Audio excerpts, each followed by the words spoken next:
Alhamdulillah wassalatu wassalamu ala rasulillah wa ala alihi wa sahbihi wa mawalah. Allahumma aslih ummata Muhammadin sallallahu alaihi wasallam wa farrij an ummati Muhammadin sallallahu alaihi wasallam warham ummata Muhammadin sallallahu alaihi wasallam wa insyur wahfaz wa ayyid nahdatal watani fil alamin bi haqqi sayyidina Muhammadin sallallahu alaihi wasallam. Amma ba'd. Hadirin semua, pada kesempatan yang sangat mulia ini kita akan membahas lagi tentang studi kasus yang lumayan ya, masih hangat walaupun udah lama sebenarnya di Lombok ya,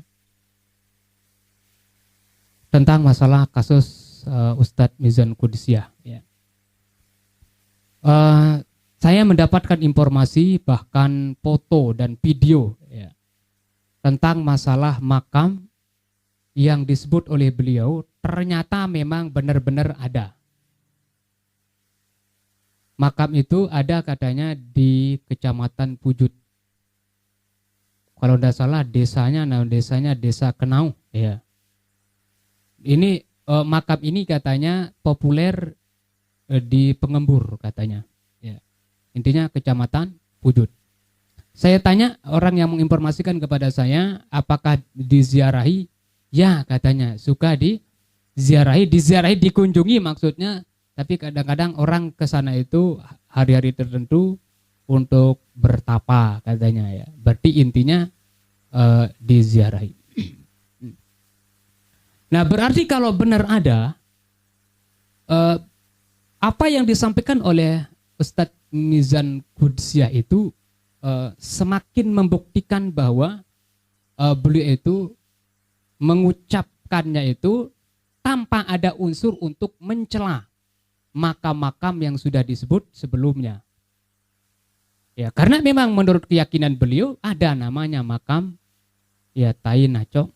Tapi kalau di sana ya bukan Tain Nacong, Tain Basong katanya ya. Makam itu kurang nyaman memang untuk disebutkan gitu. Nah, berarti unsur kesalahan Ustadz Mizan Qudsiah itu semakin tipis, artinya susah untuk dipidana sebenarnya ya. Sulit untuk dipidana ya, baik itu menggunakan dalil maqasidul lafzi ala niyatil lafiz ya, maksud daripada ucapan itu nanti ditanyakan atau harus disesuaikan dengan niat daripada orang yang mengucapkannya. Sudah jelas beliau mengatakan bahwa kata Tain Nacong itu beliau sebutkan itu adalah untuk ya menjelaskan nama makam yang diziarahi ya. Dan ternyata benar ada makam tersebut. Nah, untuk dimaklumi, untuk kita ketahui ada di semua ya, Islam itu kalau sudah pasti, sudah qat'i, udah jelas orang bersalah, itu tegas dalam Islam. Bahkan tidak boleh mengikuti perasaan. Al-Quran misalnya az-zaniyatu waz-zani fajlidu kulla wahidin minhuma mi'ata jaldah. Laki-laki perempuan atau laki-laki yang berzina fajlidu, jilid jatuh. Cambuk deh itu masing-masing dari keduanya 100 kali cambukan. Wala ta'khuzkum bihima ra'fatun fi dinillah. Jangan gara-gara ada rasa ra'fah, rasa kasihan kita terhadap seseorang, kemudian kita tidak melaksanakan hukuman, tidak melaksanakan ajaran Allah Subhanahu wa Ta'ala. Ini tegas itu sebenarnya. Al-Quran, agama Islam itu tegas, jelas. Kalau orang benar-benar bersalah, ya hukum. Bahkan kisos misalnya, itu luar biasa kisos itu kan. Pembunuhan, membalas orang yang membunuh orang yang sudah membunuh. Ya ayyuhalladzina amanu kutiba alaikumul qisasu fil qatla. Wahai orang-orang yang beriman, diwajibkan, bahkan kutiba katanya, wajib atas kalian untuk qisas, membalas. Dalam masalah apa? Fil qatla, dalam masalah orang-orang yang terbunuh. Ini tegas, bahkan menjadi kutiba, diwajibkan, sama kayak puasa, pakai sholat gitu ya. Berarti diwajibkan. Tapi dengan syarat harus sudah jelas itu orangnya bersalah. Ini kan termasuk di Indonesia belum berani dilakukan ini. Maksudnya hukum qisas kan belum berani. Padahal Al-Quran dengan tegas, walakum fil qisasi hayatun ya ulil albab. Manfaat yang ada dalam qisas itu, wahai orang-orang yang berakal, adalah untuk memelihara namanya kehidupan. Orang tidak semau-maunya untuk membunuh orang kalau ada qisas kan. Nah, cuma di Indonesia kan belum berani dilakukan. Nah, sekali lagi dalam agama Islam itu, kalau orang sudah benar-benar pasti itu dianggap bersalah, tidak ada unsur keraguan, Islam itu menuntut untuk melakukan hukuman atau hudud tersebut. Tapi kalau belum jelas, dalam video sebelumnya saya sampaikan, kaidah usul fiqh mengatakan apa? Al-hudud tasqutu bisyubhat. Ada yang al-hududnya tasqutunya lebih dahulu, tasqutul hudud bisyubhat. Hukuman itu bisa menjadi gugur dengan gara-gara adanya syubhat, sesuatu yang belum jelas. Nah, sehingga dalam video yang sebelumnya saya katakan, ya ini mungkin supaya menjadi bahan pertimbangan juga nanti bagi hakim untuk memutuskan di dalam atau pada saat mengadili Ustadz Mizan Qudsiah, karena sudah positif menjadi tersangka, tinggal mau diadili. Ya, mudah-mudahan nanti ya hakimnya itu benar-benar juga memperhatikan unsur agamanya. Unsur agamanya mengatakan apa? Tasqutul hudud bisyubhat. Hukuman itu bisa menjadi gugur dengan gara-gara syubhat. Artinya sesuatu yang belum jelas atau tidak jelas. Ya, kaidah usul fiqh ini Adik, diambil oleh ulama. Nah, untuk kita ketahui ya Adik, kaidah usul fiqh itu dibikin oleh ulama itu berdasarkan dalil juga. Tidak sembarangan dibikin. Nah, dalilnya apa? Yang pertama dalilnya itu adalah Rasulullah SAW yang sangat hati-hati di saat menghukum orang yang mengaku dirinya berzina.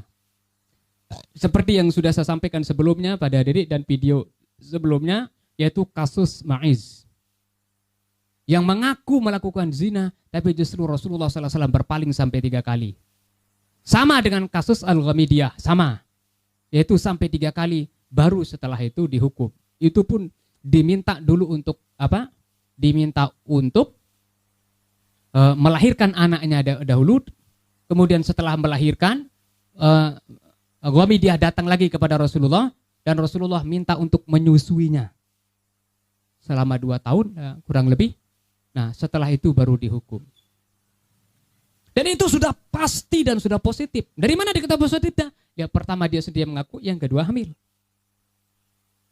Artinya apa yang dilakukan Rasulullah SAW ini ya perlu juga dilakukan oleh hakim-hakim atau siapa saja yang memutuskan sebuah perkara.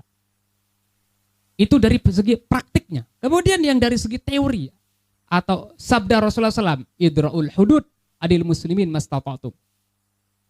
Tolaklah. Ada yang redaksinya idra'ul hudud bisyubhat. Tolaklah yang namanya hudud itu, hukuman terhadap umat Islam itu mastata'tum, semampu kalian. Fa in kana lahu makhraj. Kalau ada jalan keluarnya, fakhalu sabilahu. Cari jalan keluar. Supaya jangan sampai dihukum. Karena kalau orang sampai dihukum, ya Allahu Rabbi, di penjara. Taruhlah misalnya penjara ada yang 4 tahun, bahkan ada yang 10 tahun. Berpisah dengan keluarganya, anak istrinya, berpisah dengan orang tuanya, berpisah dengan jamaahnya atau masyarakatnya, berpisah dengan muridnya, berpisah dengan pondok pesantrennya dan sebagainya. Ya kita bayangkanlah terhadap diri kita, bagaimana rasanya itu kalau kita dipisahkan dengan orang-orang yang kita cintai. Oh, lumayan itu. Nah, kira-kira seperti itulah. Makanya kalau ada jalan keluarnya, cari jalan keluar supaya jangan sampai kena hukuman. Nah, yang menarik di sini Adik ya, Fa'innal imama, karena sungguhnya namanya imam, pimpinan atau orang yang berhak untuk memutuskan sebuah perkara, la ayyukhti'a fil afwi khairun min ayyukhti'a fil uqubah. Nah, ini menarik itu sabda Rasulullah itu. Karena sesungguhnya seorang imam, seorang pimpinan, orang yang berhak untuk memutuskan sebuah perkara, andai kata dia salah di dalam memaafkan, itu lebih baik daripada salah di dalam menghukum. Saya ulang, la ayyukhti'a fil afwi, dia salah di dalam memaafkan, khairun, itu jauh lebih baik min ayyukhti'a fil uqubah, dibandingkan dengan salah di dalam menghukum. Maksudnya bagaimana? Misalnya ada orang seharusnya dihukum, tapi ternyata dimaafkan. Ini lebih baik daripada seorang seharusnya dimaafkan, tapi dia hukum. Itu lebih berbahaya. Seharusnya orang ini tidak dihukum, tapi dia ternyata dia hukum. Itu lebih berat itu.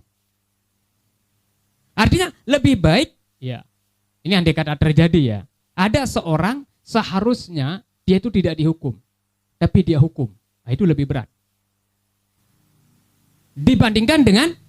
Lebih berat dibandingkan dengan ada orang seharusnya dihukum, tapi dia maafkan. Salah juga kan? Ada seorang seharusnya dihukum, tapi dimaafkan. Itu salah, tapi kesalahannya itu lebih ringan dibandingkan seharusnya orang tidak dihukum, tapi dia hukum. Nah, itu logikanya. Nah, oleh sebab itu, ya hendaklah siapapun itu, hakimkah namanya atau siapapun yang berhak untuk memutuskan hukuman terhadap seseorang, hendaklah ya berpegang kepada praktik yang dilakukan oleh Rasulullah SAW dan teori atau sabda Rasulullah SAW yang mengatakan idra'ul hudud bisyubhat, yaitu tolaklah hukum itu dengan syubhat. Artinya kalau belum jelas, hendaklah khalu sabilahum. Udah dilepas aja, kira-kira begitulah. Khalu sabilahum artinya dilepas, terus tidak usah dihukum. Karena ya itu jauh lebih baik dibandingkan dia menghukum orang, ya padahal tidak pantas untuk dihukum. Ya itu adik-adik ya, kajian kita tentang masalah tadi kasus ya. Mudah-mudahan nanti kita di saat kita berada di masyarakat atau dimanapun saja ya, diberikan taufik hidayah Allah SWT untuk mampu mengikuti jejak langkah Rasulullah SAW, terutama sekali di dalam menentukan atau memutuskan hukuman terhadap orang. Sekian, kurang lebihnya mohon maaf. Wallahul muwaffiq wal hadi ila sabilir rasyad. Wassalamualaikum warahmatullahi wabarakatuh.